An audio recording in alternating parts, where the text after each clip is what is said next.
Buenas noches a todas esas personas que se conectan y que trabajan por un futuro. Hoy vamos a tener una entrevista muy, pero muy importante y estamos hablando del embajador de Venezuela en los Estados Unidos, Carlos Vecchio. Estaremos hablando con él sobre su liderazgo y su sensibilidad social. Así que vamos a conectarnos con el embajador Carlos Vecchio.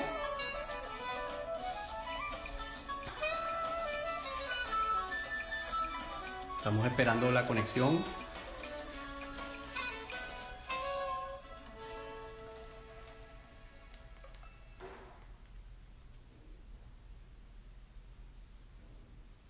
Ok, por aquí está Carlos. Ya nos vamos a conectar con él. Así nos vemos por acá.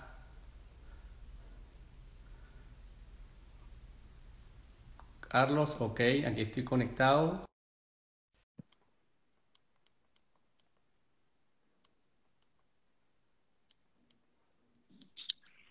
Buenas noches, Carlos. Bu- Buenas noches, bu- embajador. ¿Cómo estás? buenas, bien, César, ¿cómo estás? Buenas noches. Buenas noches. Qué bueno tenerte por acá, por la plataforma de Orlando Time News. Y bueno, queremos darte la bienvenida. Gracias por aceptar la invitación. No, a ti más bien y siempre a la orden y bueno, impulsar todo este tipo de iniciativas que siempre son importantes. Así que muy agradecido contigo, César, con Orlando Times News y bueno, siempre a la orden por acá. Gracias, Carlos. Y bueno, mira, sin perder tanto tiempo, ¿verdad? Y adelantarnos a las cosas, quería que nos conectáramos con las personas y saber cómo se conecta Carlos Vecchio con la comunidad a través de su liderazgo. Mira, bueno, a ver, con el medio de la pandemia es más complicado ahora. Entonces, sin duda que lo digital es lo esencial. Indudablemente que eso no sustituye nunca el encuentro personal, que es el que siempre hemos tratado. Así es. Pero por lo menos para tener acceso con nuestros hermanos venezolanos, primero las redes de la embajada o las vías de la embajada, ¿no?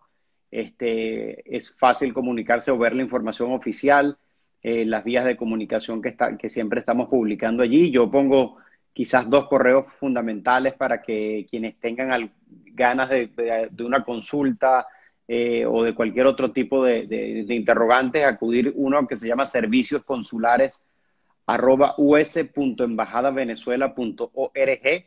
Ok.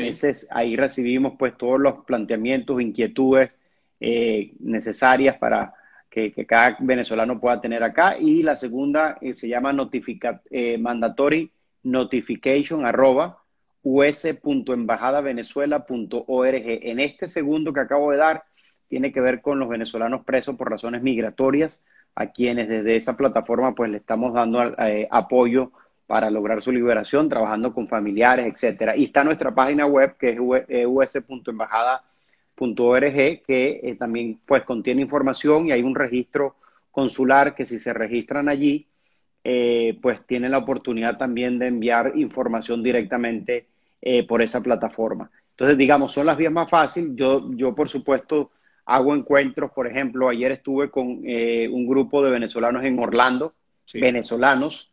sí. El día anterior estuve con un grupo de jóvenes de las universidades de los Estados Unidos en Texas, por supuesto venezolanos todos. La semana anterior estuve con Orlando otra vez, en Orlando con el grupo de la Casa Venezuela en todos los Estados Unidos, de manera que tengo un contacto permanente con la diáspora semanalmente, ¿no? Y es una forma de tener contacto con líderes, con organizaciones civiles, personas o medios como el tuyo, César, que son fundamentales también para llegar a más directo a los venezolanos. Así que bueno, es un poco el esfuerzo que hemos venido haciendo. Y anteriormente de la pandemia sí exigía pues un poco más de presencia nuestra física, si se quiere, ¿no? Sobre todo en estados como la Florida, en el sur de la Florida principalmente, pero también en Houston. Yo también estuve haciendo un esfuerzo de visitar cárceles donde estaban nuestros hermanos venezolanos. La última donde yo estuve fue en Houston.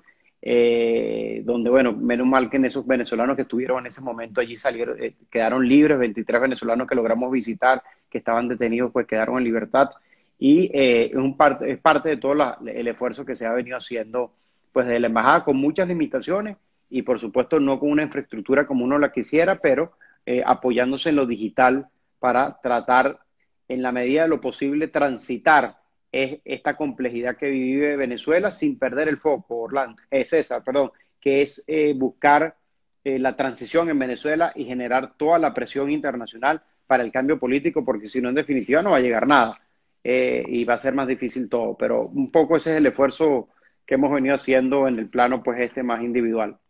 Claro, y en este mismo sentido, hablando de contacto social, hoy en día lo extrañas, Carlos, porque yo sé que tu contacto siempre, quizás en en algún momento, fue un poco más fuerte, ¿no? Que quizás ahora que te encuentras acá. Háblanos un poco de eso. ¿Qué extraña el contacto, sí? No, imagínate, o sea, para quien es político y se dedica a esto, nada sustituye el abrazo, Sí, el vernos a los ojos, así es, el estar cara a cara, el afecto, así la energía que transmite la persona, su sentimiento, su dolor, la solidaridad, digamos, son tantas cosas que yo creo que, bueno, uno con esta pandemia lo hace, se le hace mucho más evidente, pero sin duda creo que eso no lo sustituye nunca nada, nada, nada, nada de lo que hagamos. Y por eso creo que siempre, bueno, uno ve que podamos, esperamos que podamos superar esta situación tan crítica. Y fíjate que nosotros, César, esto en cierta forma lo hemos vivido nosotros desde hace mucho tiempo. Yo he dicho que nosotros estábamos forzados a un distanciamiento social, pero no por una pandemia, sino por una dictadura, o por un virus, pues que se llama dictadura.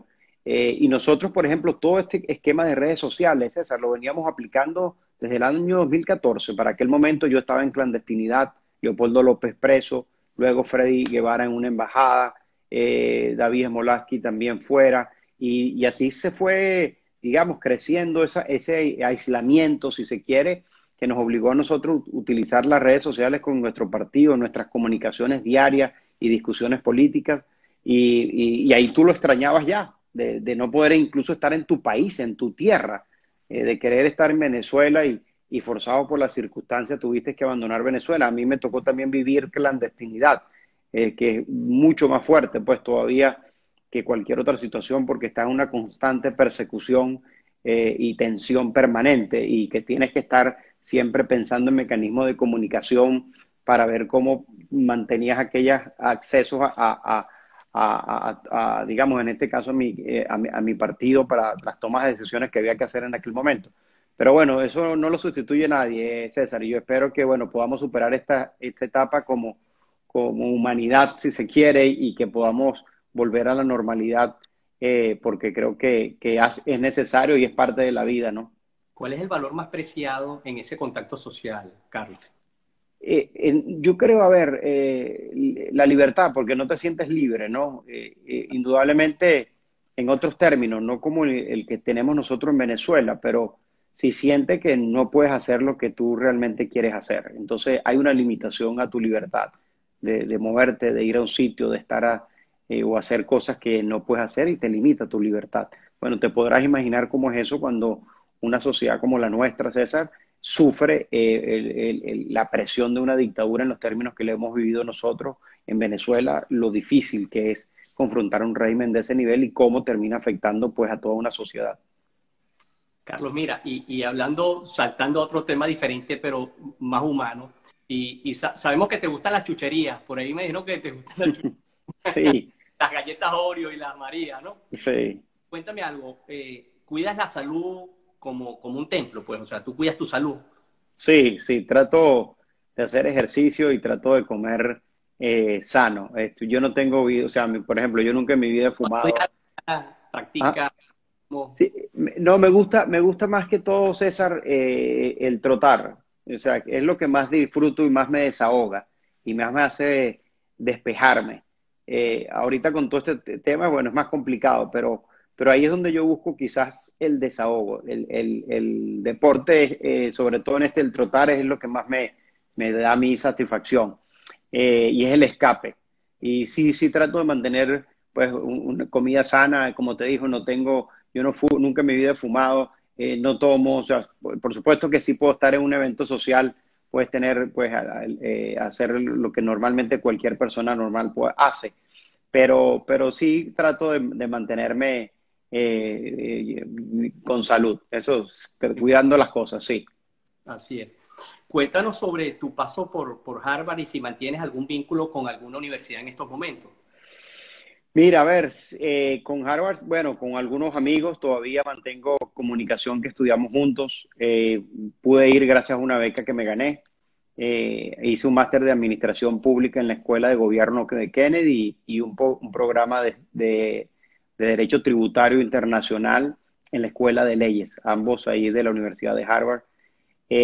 También estuve, César, el año 2013, antes de que me comenzara la persecución en la Universidad de Yale. Estuve como fellow, lo llama un visitante, un invitado a un programa especial de liderazgo. Tengo conexiones con ese programa todavía.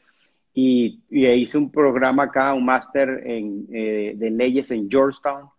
Y bueno, todavía conservo algunos amigos de esa universidad y que también pude venir becado por una beca Fulbright en aquel momento del gobierno de los Estados Unidos hace ya mucho tiempo. Pero sí trato de mantener algunos contactos con algunos, sobre todo amigos, y tener algunas conexiones con las organizaciones latinoamericanas en esas universidades y con los venezolanos que allí se encuentran. Una pregunta, ¿qué ha sido lo más complicado, si se puede llamar así, de este nuevo reto como encargado de negocios, pues, ¿no? En la actualidad. Bueno, lo más difícil es asumir esto, digamos, de la nada, porque a mí me dijeron, mire, usted es embajador y Ya, sencillamente mañana, ¿no? Y tú sabes lo que es la vida de un embajador aquí, pero eso no llega a nosotros en unas condiciones totalmente distintas, con una visión clara de cómo contribuimos y sumamos nuestro granito de arena para el cambio político en Venezuela. Pero, digamos, no teníamos nada y nos comenzó una lucha titánica de poder recuperar sedes, de poder tratar de buscar ayuda y apoyo acá. Por suerte, ya yo, César, desde el año 2014 estaba en el exilio y en cierta forma mi actividad era esa, sin necesidad de ningún cargo.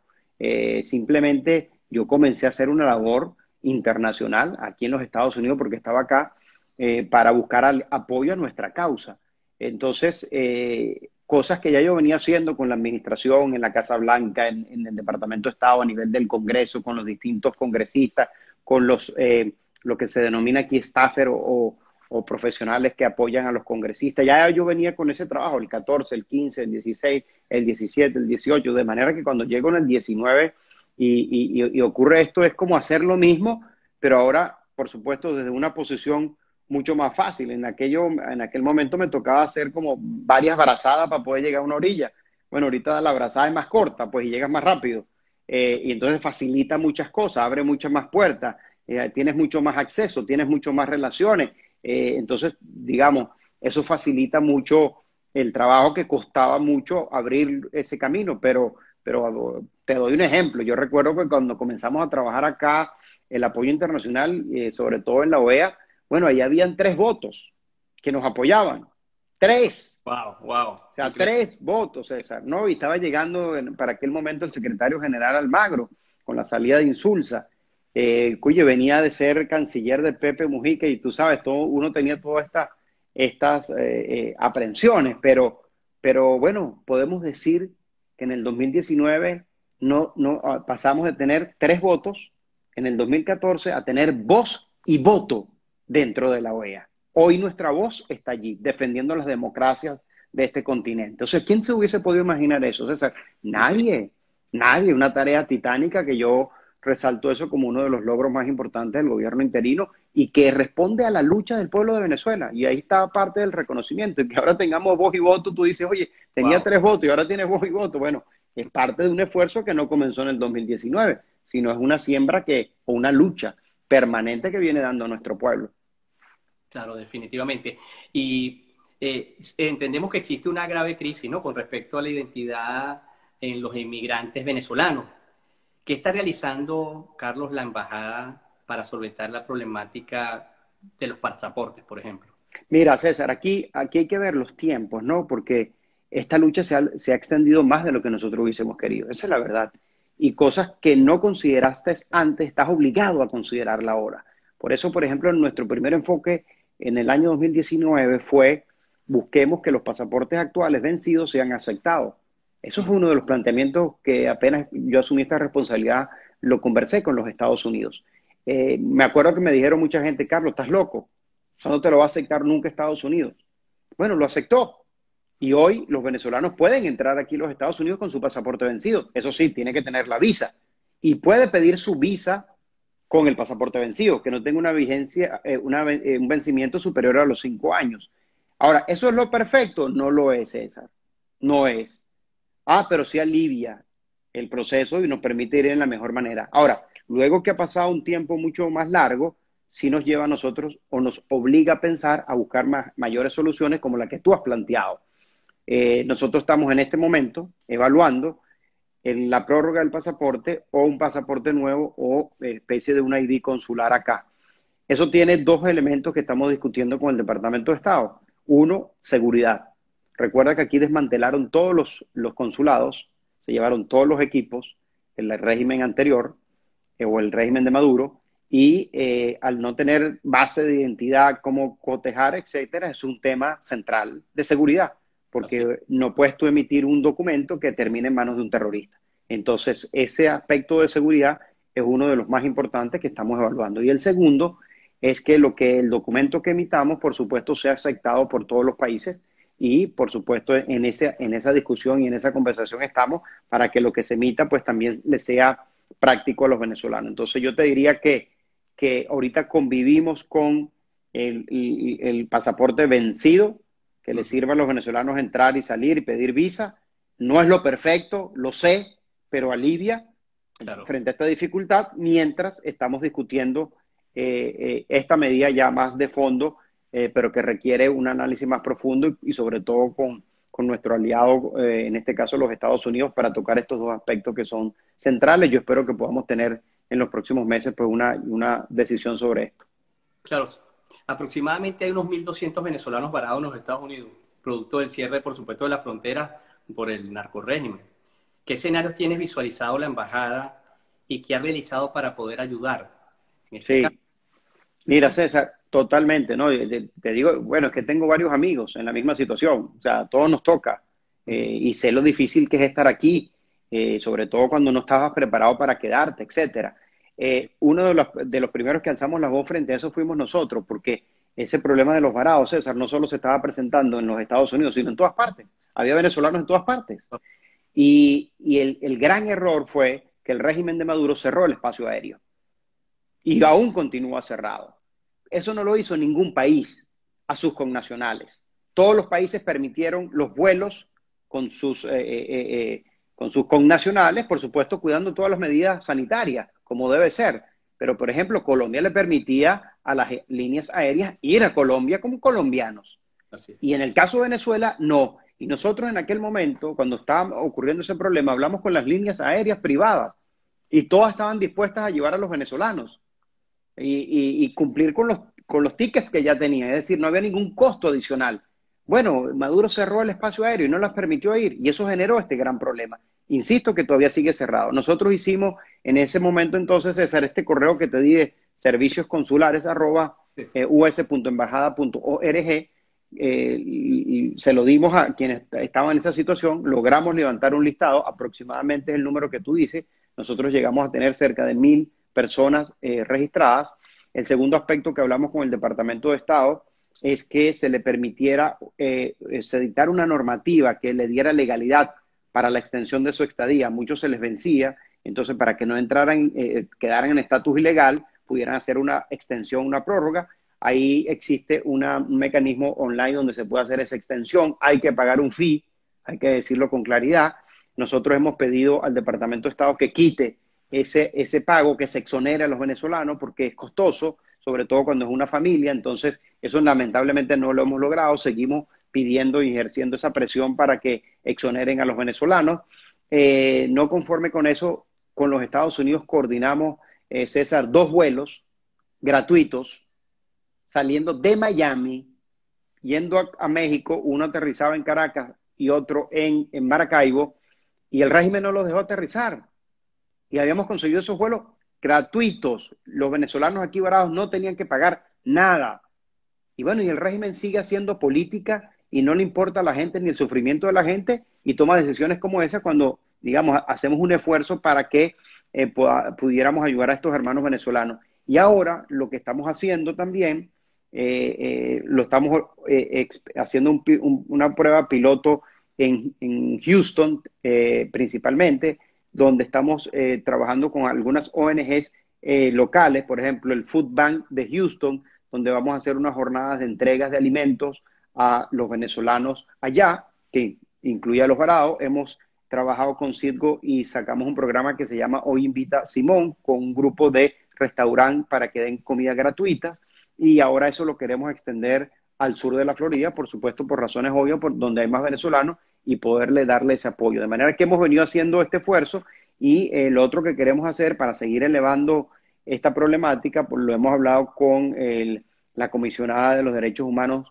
de la ONU, la señora Bachelet, quien ha pedido pues que se abra el espacio aéreo para el retorno de las personas a sus países respectivos, y estamos haciendo el análisis ya para hacer también una solicitud ante la Comisión Interamericana de los Derechos Humanos para que podamos subir también la presión internacional y la necesidad de que nuestros hermanos venezolanos puedan regresar lo antes posible a Venezuela. Es parte de las cosas que hemos podido hacer, insisto, con todas las limitaciones. Pero yo el llamado que hago es, si eso se quiere resolver hoy, César, hoy simplemente se abre el espacio aéreo y se les permite a las líneas aéreas privadas ir, los venezolanos no tienen ni que pagar tickets porque tienen sus tickets en la mano todos. Y eso solucionaría el problema ya, inmediatamente. Y esa es la decisión que hay que tomar. Y ya están trabajando sobre eso. Bueno, es la presión que hay que poner, porque tienes un régimen que lo que hace es hacer propaganda y califica de bioterrorista quien quiere ir a su país y quien se vio obligado a salir por razones humanitarias de su país. Entonces eso no tiene perdón. El maltrato que se le ha dado a los venezolanos para echarlos del país, pero también incluso para aquellos que han decidido volver y que tienen todo su derecho. Y más bien lo que se tienen que facilitar son las condiciones para que nuestros hermanos venezolanos, quien quiera regresar, lo pueda hacer sin problema. Pero tiene un régimen que lo que le juega es a la propaganda política y que no le importa el sufrimiento de los venezolanos, sino mantenerse en el poder. Y punto. Él no tiene problema. Él no está para solucionar. Él está para permanecer en el poder. Entonces, cuando tú tienes a alguien que tiene en la cabeza solo eso, bueno, ¿para qué se va a preocupar de que se utilice el terror y la fuerza para mantenerse en el poder? Porque no le interesa resolver los problemas de los venezolanos. O sea, ¿cómo se le impide, César, lo que te acabo de decir? 2 aviones dispuestos a salir gratis desde Miami para los venezolanos y simplemente no lo permite por razones políticas. Entonces, bueno, ahí tú lo ves. Y la otra solución que dijimos, bueno, abran el espacio aéreo, dejen ir a las líneas que ya están allí, que pueden ir y llevar a los venezolanos y no la dejan. Entonces, bueno, ese es el combate y la lucha permanente a la cual nosotros estamos sometidos hasta que nosotros logremos el cambio político. Como te dije, esa es mi principal función aquí, de cómo ejercer esa presión internacional para el cambio político, porque si no, lo demás no va a llegar, César, o va a ser mucho más complicado. Entonces, ahí es el foco nuestro, y por eso yo tampoco me desvío de allí sin dejar de atender estas cosas que tienen que ver con nuestros hermanos venezolanos acá en los Estados Unidos. Y Carlos, ¿qué podemos hablar de cuántos venezolanos hay que están detenidos por el tema migratorio y qué se está haciendo, Carlos, desde la embajada? No, te agradezco mucho. Eso es parte de un esfuerzo que venimos haciendo desde el año pasado. Eso comenzó a profundizarse, César, a partir de agosto del año pasado. Nosotros cuando empezamos a atender esto, habían aproximadamente 1.100 venezolanos detenidos. Nosotros hemos dado un apoyo conjuntamente con los familiares, con abogados pro bono que nos han dado apoyo gratuito a muchas de las personas detenidas, con ONGs que se encargan de este tema, con medios de comunicación, con periodistas. Y al día de hoy, César, más del 60% está en libertad. Hemos logrado que se hayan liberado estos venezolanos, un esfuerzo, insisto, colectivo, no nos estamos atribuyendo esto, sino un esfuerzo de todos. Nosotros tenemos contacto permanente con ICE, como te dije, también hicimos visita a las cárceles, el equipo nuestro. La última que estuve fue justo antes de explotar la pandemia, que fue principios de marzo. esos venezolanos que estaban allí, habían 23, logramos liberarlos, que cada vida para mí, cada liberación es algo que, bueno, vale todo. Y en medio de la pandemia, como no pudimos seguir viajando, la modalidad que asumimos fue llamar a los centros de reclusión, llamar a los presos y poder hablar con ellos, estar pendientes de la salud de muchos de ellos y el efecto de la pandemia y impulsar pues ese mecanismo de presión. Hoy quedan cerca de 350 presos por razones migratorias. Nosotros seguimos ejerciendo esa presión. Paralelamente a eso, de fondo hemos venido planteando la necesidad, ahora más que nunca, de un alivio migratorio para los venezolanos, que les dé estatus migratorio en los Estados Unidos, que les permita trabajar y que ninguno sea deportado. Lo hemos venido trabajando con la administración a nivel de la Casa Blanca, el Departamento de Estado, y a nivel del Congreso con ambas fuerzas políticas, demócratas y republicanos, porque hemos mantenido pues tratar de mantener ese apoyo bipartidista a la causa venezolana y esperamos que este año nosotros podamos tener lo antes posible, César, ese alivio migratorio para que les dé legalidad a los venezolanos y quienes pudieran estar presos, pues esa medida les ayudaría. Pero insisto, hemos hecho un esfuerzo para bajar ese número lo más posible.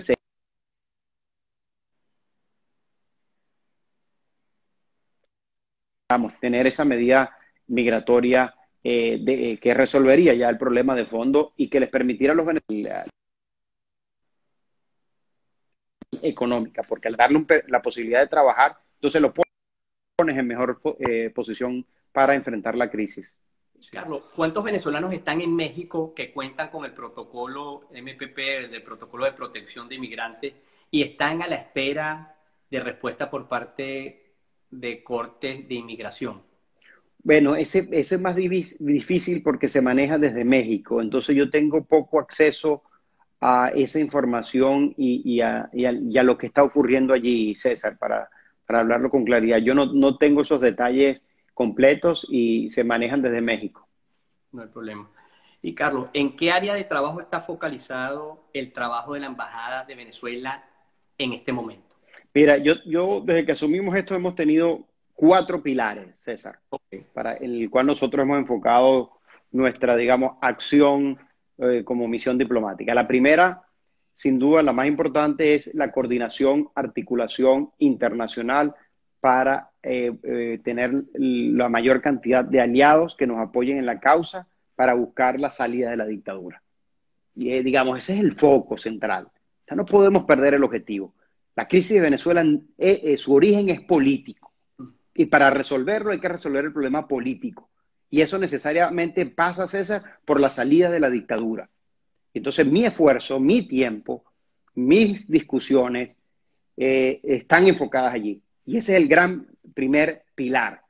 Cómo articulamos sanciones, contra quiénes, cómo articulamos aliados con los países, cómo planteamos discusiones en los foros internacionales adecuados, cómo buscamos más aliados. Y esto tiene que ver cosas públicas, privadas, etcétera, que se desatan allí, cómo mantener la política unificada a nivel aquí de los Estados Unidos. Hemos mantenido un esfuerzo, como tú lo has visto, bipartidista, como te dije, teniendo el apoyo no solo del Poder Ejecutivo, sino también del Poder Legislativo y ambas fuerzas políticas. De manera que allí es la primera línea de acción nuestra. La segunda tiene que ver con la recuperación y protección de activos nuestros acá. Eso nos llevó a nosotros a rescatar nuestras sedes diplomáticas acá, a tratar de tomar el control, a tomar el control de Citgo en un primer nivel y ahora nos toca proteger a Citgo de todas las deudas irresponsables que dejó Chávez y Maduro, que ponen en riesgo ese activo tan importante, que es el más importante que tiene Venezuela fuera de Venezuela, y que hemos logrado que se otorguen unas medidas ejecutivas por parte de la Administración de protección para que ningún acreedor pueda ir contra los activos nuestros y que para eso va a requerir siempre una licencia de la OFAC, que es la oficina que maneja en el Tesoro esas medidas ejecutivas de protección a nuestro activo. O sea, las logramos pues, con el esfuerzo de todos. Hemos montado pues equipos legales con la Procuraduría para atender los juicios de las demandas que están contra Citgo principalmente, como es nuestro principal activo, y eso nos ha llevado una tarea, bueno, de permanente para la protección de ese activo tan importante para los venezolanos ahorita y sobre todo para su proceso de reconstrucción. Una tercera línea es la que ya más o menos hemos venido discutiendo, que es la ayuda a los hermanos venezolanos. Y nosotros desde aquí hemos impulsado lo que te acabo de narrar de servicios consulares, apoyo a los presos, en los pasaportes, etcétera, pero también hemos impulsado, César, apoyo a nuestros hermanos venezolanos allá. Estados Unidos es el país que más ha donado en ayuda humanitaria. Y aclaro esto, César, ese monto que da Estados Unidos lo maneja Estados Unidos, no lo maneja el gobierno interino. Nosotros no manejamos ningún dinero, cero de la ayuda humanitaria. Todo lo maneja Estados Unidos, quien con las organizaciones internacionales como la Cruz Roja, como la Organización Panamericana de la Salud o como países receptores de venezolanos como Colombia, Ecuador, ellos manejan directamente eso. Pero nosotros impulsamos la ayuda y buscamos para que se le dé más apoyo. Y mucha gente me dice, bueno, yo veo tanta ayuda y a mí no me llega. Claro que no va a llegar, porque no es suficiente la ayuda humanitaria que hay. No es suficiente y nunca la va a hacer. Y por eso he dicho que para resolver la crisis humanitaria en Venezuela necesariamente tenemos que salir de la dictadura. Estos son paliativos, esto es para aliviar el sufrimiento, pero eso no resuelve el problema. Entonces hemos impulsado acá eso y es el mayor país que le ha dado más apoyo a nuestros hermanos venezolanos. Hemos impulsado de aquí asociaciones con empresas internacionales, por ejemplo, Goya. Goya desde el año pasado hicimos un convenio donde donó 400.000 libras de comida. Nos dieron 200 el año pasado, acaban de dar las 200. Estoy trabajando con organizaciones internacionales y con Colombia para enviarlo. Suscribimos un convenio con Medical Bridges para donar equipos médicos para ser enviados a Venezuela a través también de organizaciones internacionales.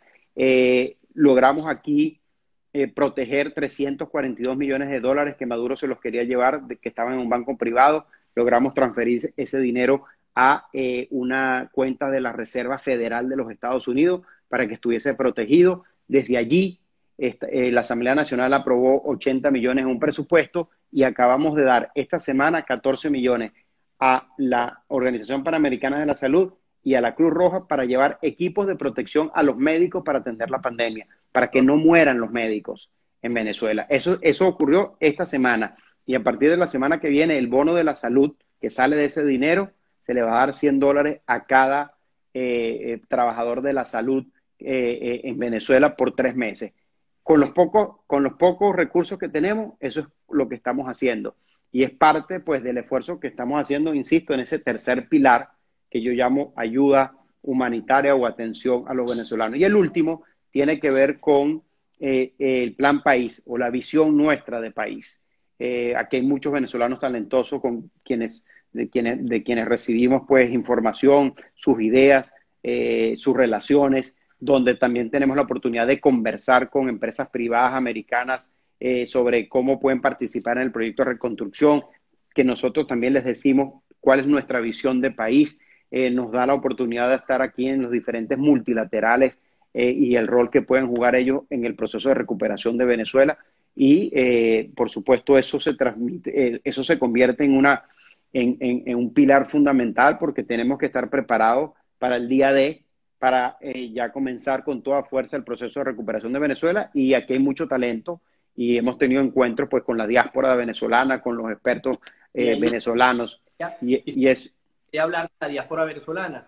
¿Cómo la diáspora venezolana puede coadyuvar con el trabajo de la embajada? Que eso es algo súper importante. Sí, bueno, fíjate que todas estas líneas que te di, servicios consulares, @us.embajada.be, yo les he dicho cada vez que me reúno con ellos, yo quiero que esto sea bidireccional. O sea, sí. A mí no me digan, estoy esperando que me llamen de la embajada a ver qué hacer. Te voy a poner ejemplos. Ayer con la diáspora de Orlando. Okay. Estuvimos reunidos con ellos y viene una señora y me plantea un problema. Mira, tengo a mi hijo preso. Y entre los asistentes estaba allí un venezolano abogado que trabaja en una firma. Entonces yo le dije al abogado, ¿cómo me pueden ayudar? Bueno, yo necesito un abogado pro bono. ¿Para quién? Para que ayude a esta señora, su amiga, su vecina de Orlando, que tiene un hijo preso. Esa es la mejor manera que usted me puede ayudar a mí. Entonces yo como institución me ofrezco para que con ese apoyo familiar, abogado pro bono y la embajada que tiene la institucionalidad a través de ICE aquí, que podemos conversar con ellos, que podemos plantear su caso, que podemos elevarla a las distintas instancias, los mecanismos de presión, bueno, hacemos un equipo para facilitar eso. Entonces, digamos, yo lo que digo es, cualquier persona que tenga una idea, yo le digo, venga también con la arepa bajo el brazo, o sea, Así es. venga con la solución y dígame cómo lo apoyamos. Alguien también vecinos de Orlando me dijeron, queremos colocar un busto de Bolívar en la plaza tal. Usted nos puede ayudar con todo gusto. Dígame con quién tengo que hablar, qué correspondencia quiere, cómo lo apoyamos institucionalmente y, digamos, hacemos esa actividad. Otro de Orlando me dice, bueno, ¿cómo hacemos para, yo quiero una exposición fotográfica? Usted tiene la fotografía, ya está montada, está hecha. ¿Dónde la quiere hacer? ¿En el Congreso de los Estados Unidos? ¿En la OEA? Dígame, yo la monto y la hacemos y convocamos, invitamos a los gobiernos para que se enteren, etcétera. No, hicimos uno con la organización Sin Mordaza, que hizo una exposición de la crisis humanitaria y logramos exponerla en la OEA e invitamos a los gobiernos, hicimos un evento, un acto. Entonces, esto hay que verlo bidireccional, ¿no? Entonces, y es la mejor manera, como por ejemplo, ahorita en Houston, este fin de semana estamos haciendo, como te dije, una entrega de alimentos. Bueno, ahí están los voluntarios y ahí están las personas venezolanos que fueron al Food Bank de Houston, le plantearon el problema, armaron la logística y bueno, nosotros le estamos dando todo el apoyo institucional y el apoyo nuestro para que supieran que también tenía el respaldo de nuestra embajada. Entonces yo veo esto así. Están los canales de comunicación, Sí. están los líderes en cada una de las ciudades donde yo por lo menos he tratado de hacer el esfuerzo de mantenerlo y que juntos podamos ir sumando este tipo de cosas que al final del día terminan ayudando a los venezolanos. Y también les he dicho, mire, usted quiere una medida migratoria, yo les pido, usted está en Orlando, usted está en Houston, usted conoce al congresista, el senador de ese estado, usted ha hablado con él sobre el caso de Venezuela, usted le ha pedido o la necesidad de esta ayuda que se requiere. Entonces, ese tipo de esfuerzos colectivos, digamos, son los que vienen a hacer los grandes cambios y yo siempre le he dicho, yo desde el punto de vista institucional estoy pues para ayudar en todo ese esfuerzo que necesitemos. Claro, Carlos, mira, y por aquí me hacen una pregunta, ¿cómo hacen, y que tiene que ver con el tema de los pasajes, cómo hacen para comprar un pasaje si está vencido el pasaporte y no se los emiten? ¿Me entiendes? El pasaje, ¿cómo hacen? Porque esa situación se plantea mucho y han pasado muchísimas preguntas por aquí. Mira, es normal que esta normativa que sale, y yo la conozco porque la trabajamos, pero muchos de los funcionarios no la conocen. Y eso Mm, pasa mucho. claro, Entonces, ¿cuál es mi recomendación? Bueno, que la tenga siempre en su mano. Y segundo, que la pueda presentársela y facilitársela, en este caso a la agencia de viaje que no sabe. Y eso pasa y la presión nuestra debería llevar allá.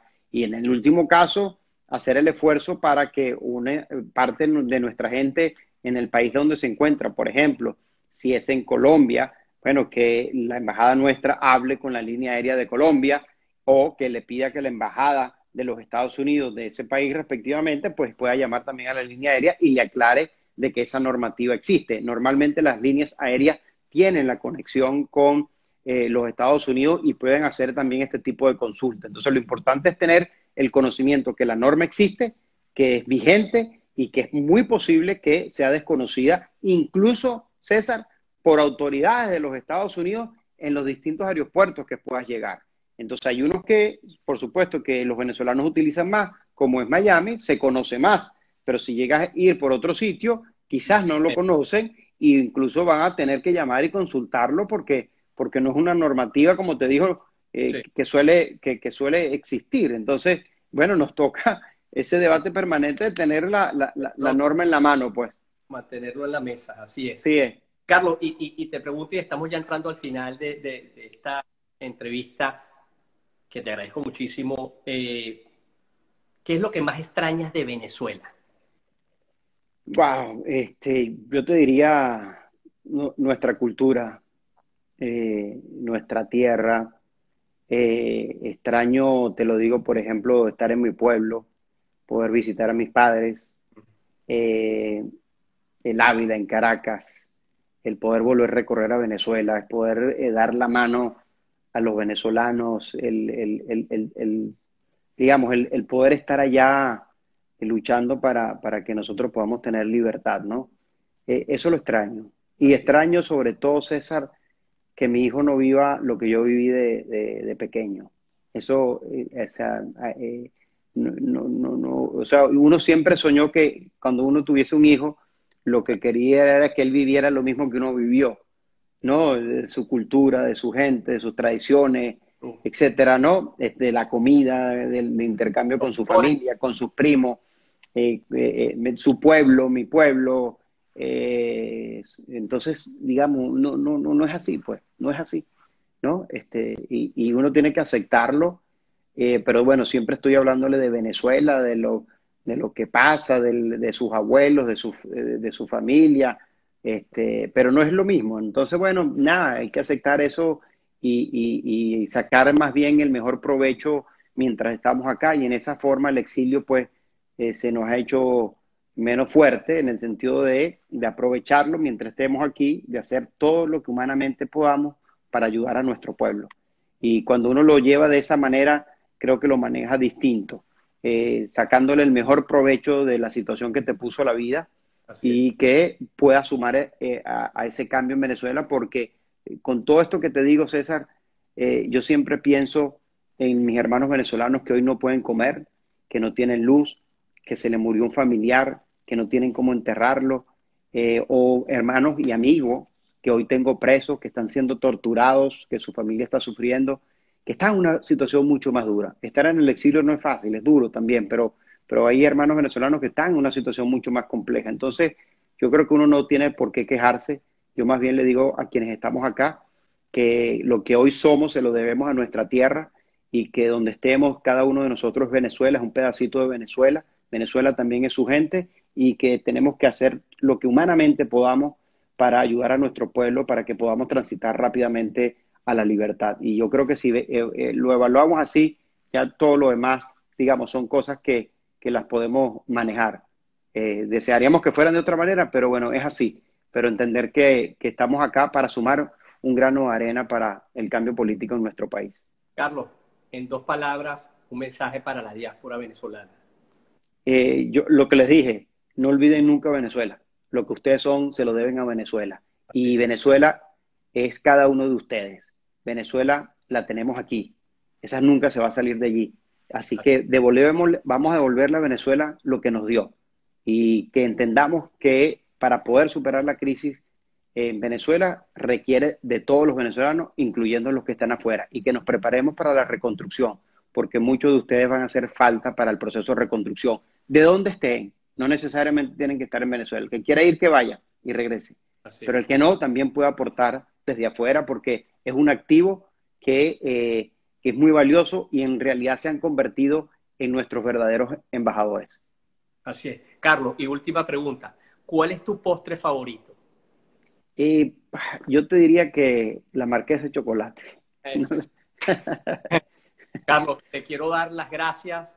De verdad que ha sido un honor tenerte acá en la plataforma de Orlando Time News y quiero que, bueno, que en las oportunidades necesarias hagamos un update con toda esta diáspora que está en los Estados Unidos y, por supuesto, con el pueblo de Venezuela. Te agradezco No, que hayas compartido con nosotros estos minutos.